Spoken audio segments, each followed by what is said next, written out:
I'm going to be.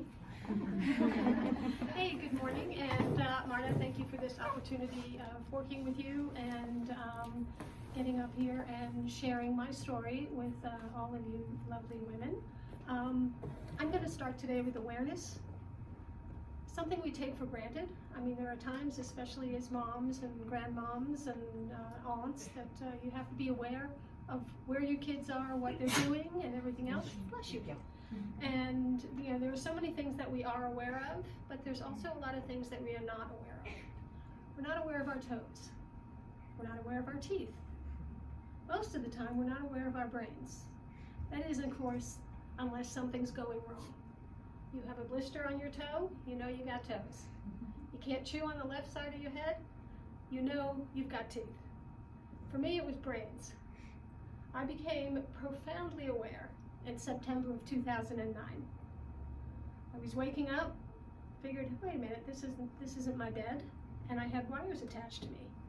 I saw the side of the room, my brother. My brother lived clear across the country, so what's going on here? And I saw my husband and I said, okay, so it's not completely sideways. What I found out is that I had had a traumatic brain injury. I had been in ICU in a coma for 3 weeks. It's like, that can't be right. 3 weeks? I spent 4 weeks in a rehab hospital, 4 weeks in a transitional living center, and you know, the recovery process was just, you know, I had no idea what to expect. So one of the things that was fabulous, let's see, one side of my head had been shaved and a dime-sized hole had been made to put a shunt into my skull.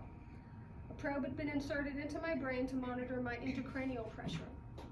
If the ICP exceeded a certain number, they would have had to operate to relieve the pressure buildup on my brain. To this day, I am grateful to Spirit that I did not require surgery. The technical medical term of my diagnosis was a traumatic brain injury. While I was in my transitional living center, I met with the head neuro doctor, and he said to me, okay, before your brain injury, your brain function was up here. After your brain injury, your brain function is now down here. After about 2 years, you might get here. Now, because of the messages I had received over the course of my lifetime, this was just, okay, I'm broken, I'm not good enough, I'm really not good enough now, and I'm never gonna be. But instead, what I chose to do is, instead of reacting to that diagnosis, I chose to respond to it. And I called him on his bullshit. Because it's like, you don't know what my brain can do. I don't know what my brain can do, but I'm going to give it the time it needs to repair itself and to be even more amazing than I was before the injury.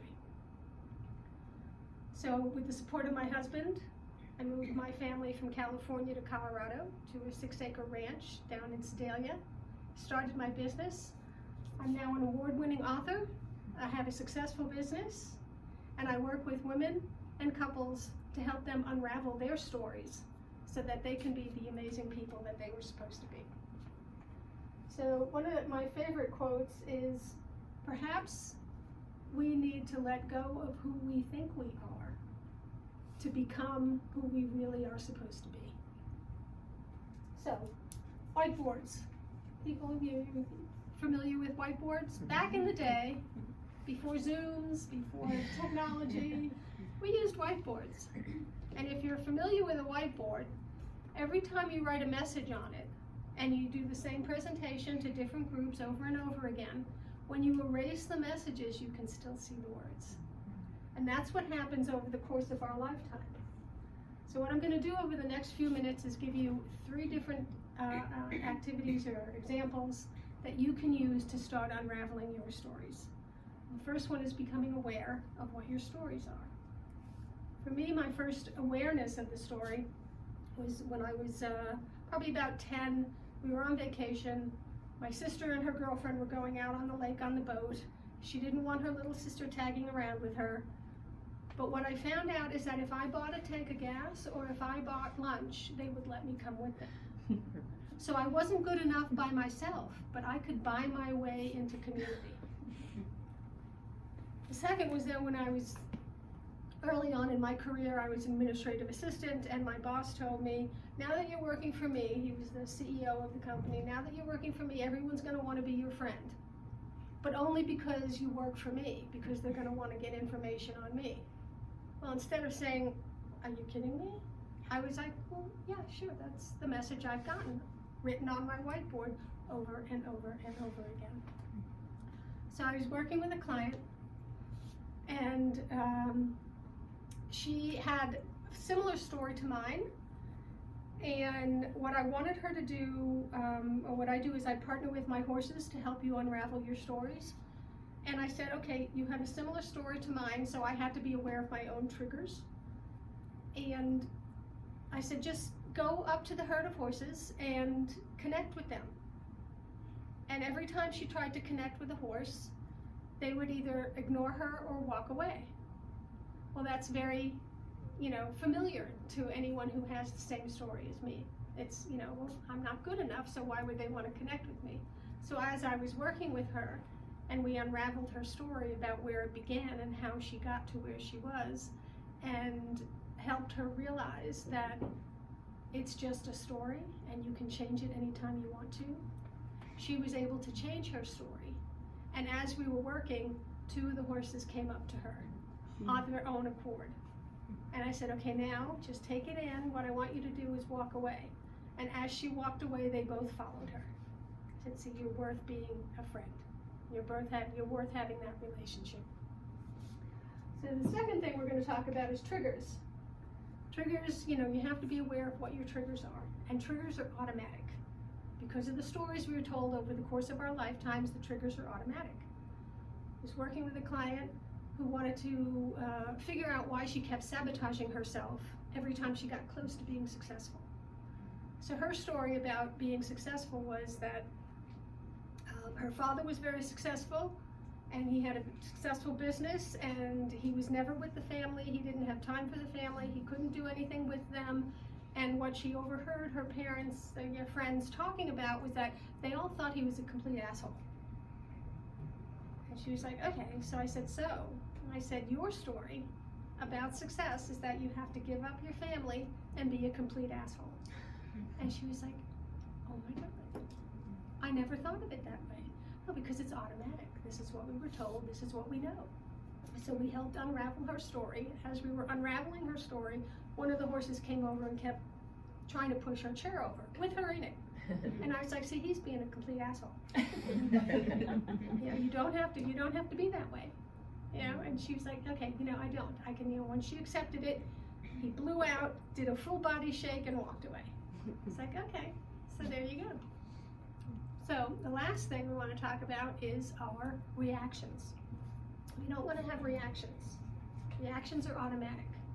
So when you have a reaction, you just take a breath and choose to respond. A couple I was working with, they had a discussion on the way to the barn, and they were sitting there. As they were talking, he stood up and kept getting louder and louder, and she was sitting across from him like this.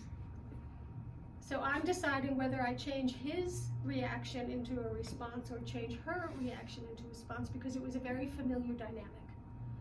And what I chose to do was that, as I'm sitting there, Bodie, the horse we were partnering with, came in between them, grabbed her by the shoelaces, shook her foot, dropped it, and walked off. So she was just like, okay, so what happened? She goes, well, he just changed everything. I said, yeah. She said, well, I said, this is a very familiar dynamic. This is an automatic reaction. She said, yes, whenever he does this, I want to make sure I'm listening intently. I said, okay. I said, can you see it from his perspective? You just shut yourself down, and he has to get louder. And as he was standing there, he was like, okay, finally, someone's getting it. I said, so how can you change your responses? So she shook herself out, she sat down, she opened herself up. He sat down, and they had a discussion of what the problem was. And they were able to change their response and get to their outcomes. So what I'd like you to do is, as you become aware of what your stories are, just journal about it. Journal about it, see what happens. Just, take the time, figure out what your triggers are, and it may be just like, holy crap, boy, was I just triggered. In hindsight, yes. And as you get more and more aware, you can catch yourself to change your reaction into a response. So I invite you to come out to the ranch and meet with the horses. So, you know, in conclusion, you have awareness of your stories. You know, embrace your triggers, because you have to embrace them before you can let them go. And then change your reaction into a response. Yes, I am Terry. I am a recovering alcoholic, a traumatic brain injury, and a survivor, an award-winning author, and I choose every day how I am going to respond to the circumstances in my life, and I invite you to do that too. Come out to the ranch, meet the horses, and see how we can start unraveling your stories. And in the meantime, when you get stuck, when you get triggered, close your eyes, take a deep breath, smile, and begin again, just like I did. Thank you.